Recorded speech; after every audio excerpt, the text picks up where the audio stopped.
Good morning, ladies and gentlemen. This is Lounging with Lisa, the video series that has me lounging. Well, coming at you in the same shirt I wore yesterday. Yes, I fell asleep, and I fell asleep in my clothes, totally. It's kind of handy, though, I found. You just wake up and go. I think I will change before today's live gig. And look at my hair. It's delightful. But anyhow, I just have something kind of fascinating to report to you. I have been kind of getting,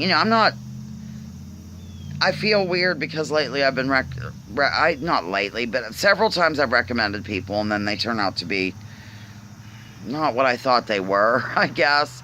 So, I'm just going to tell you about it. If you're interested, I think it's fascinating. I'm just going to try to rein in, I guess, like totally recommending a talk show or something, but this isn't really a talk show, it's an interview. Hold on a minute, ladies and gentlemen. I can't get it together. Oh,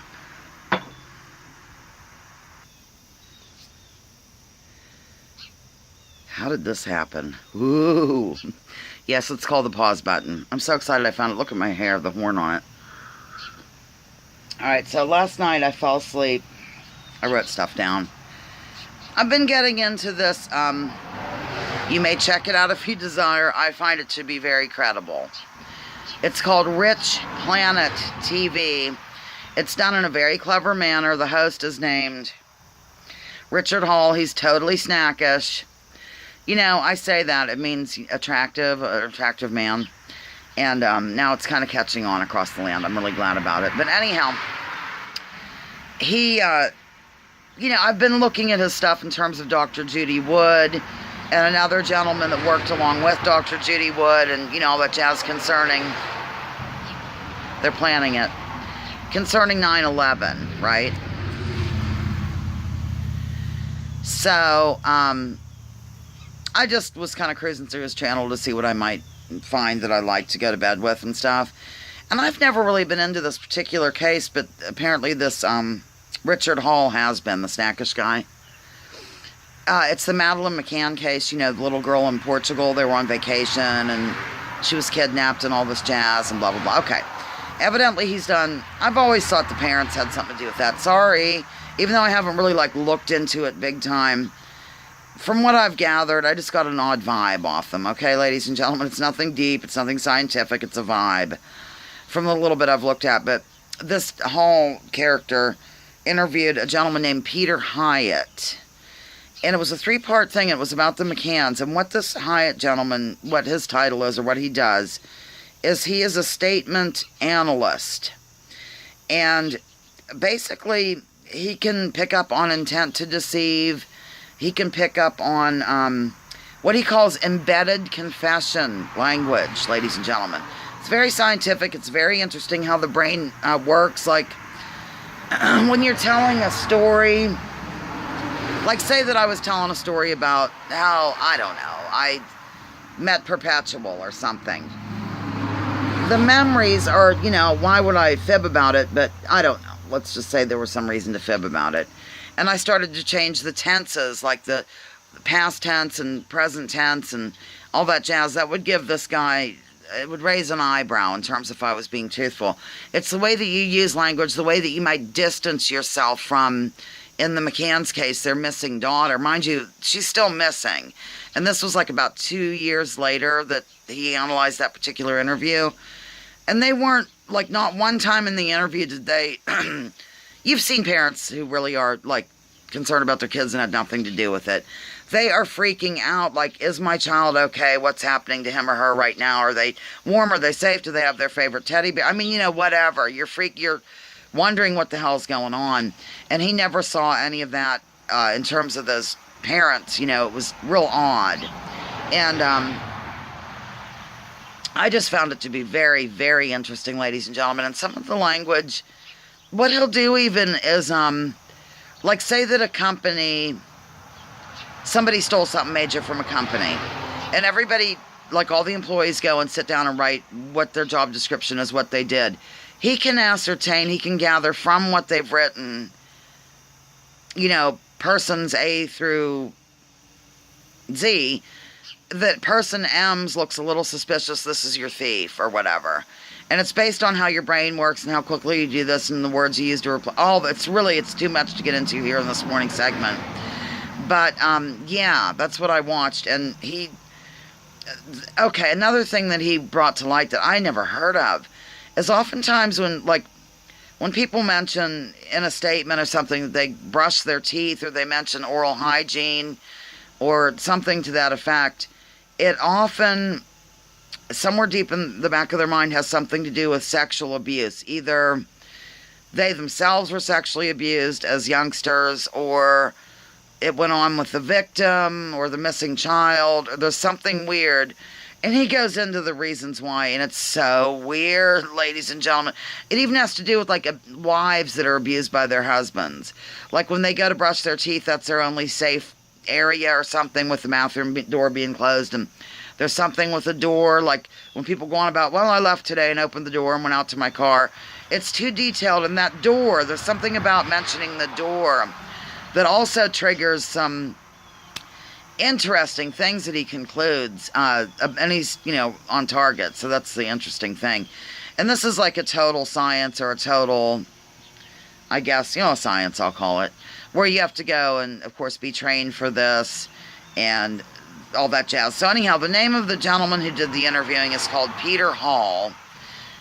No, Richard Hall, I'm sorry, ladies and gentlemen, I got the names goofed up. Richard Hall, he's the one that has that Rich Planet TV that I really like. And then this Peter Hyatt. And, yeah, I mean, it comes down to, what tense people use, the tense, like past tense, present tense, whatever. And also, it's just too fascinating to even explain. I mean, mind you, I just literally learned about this last night, so I'm not going to be able to impart the whole story to you. Just thought if you're interested in that type of thing, you might look it up. That Richard Hall did interview him in a 3-parter. That might be a good place to start. I'm really enjoying that Rich Planet TV. Not that I'm recommending it, ladies and gentlemen, but from what I can gather so far, they really seem to work in a scientific and like Columbo when you're solving a crime or whatever, a systematic way or something to see who's telling the truth, what's going on. And they seem real open and honest about what they unearth, I guess. So if you'd like to, you can check them out. Yeah. So that's what I did last night. And, oh my God, it's just, and this Hyatt guy, I swear he looks exactly like my brother, but a little, chunkier, more filled out version of my brother. A little bit younger version. Holy Ghost, I think we're related to him. So, here's the thing. My father was adopted, so it could be like my father's real mother gave birth to somebody who gave birth to the Hyatt guy. There's just a really weird, strong resemblance to my brother in this, so doesn't mean we're related, but I just thought it was sort of fun. At any rate, here's my game plan today, ladies and gentlemen. I'm going to take a sip of coffee that miraculously appeared out of nowhere. And I'm going to go do my payroll. Perpetual's not much for writing notes or leaving notes, but lately he's left 2. He's so sweet. The other one the other day was call the gas company. And then I yelled out last night and said, can you write down the word payroll so I don't forget? And he left it on top of the coffee maker. It was so sweet. It was like, good morning, do your payroll. Love you, Joel. Isn't that sweet, ladies and gentlemen? I know it's silly. But he's not much of a writer. He doesn't sit and take notes all the time. So for him to write that, it means I'll put it in my memory book. I'm kidding. I'll press it in with some dried flowers from our first date or whatever. I'm sure. Oh my God, I did save stuff. I had a, what's it called? Not a photo album, but the other thing, where, it was real popular for a while. Everybody was getting together doing them. You put whatever you want in there, about your life. I forget what it's called. I really do. It's going out of my head. Maybe you can tell me in the comment section below. Not a memory book, they have parties and everything. It was like a big industry a while ago. Scrapbook. Oh my God, ladies and gentlemen, hold me. I haven't had enough coffee.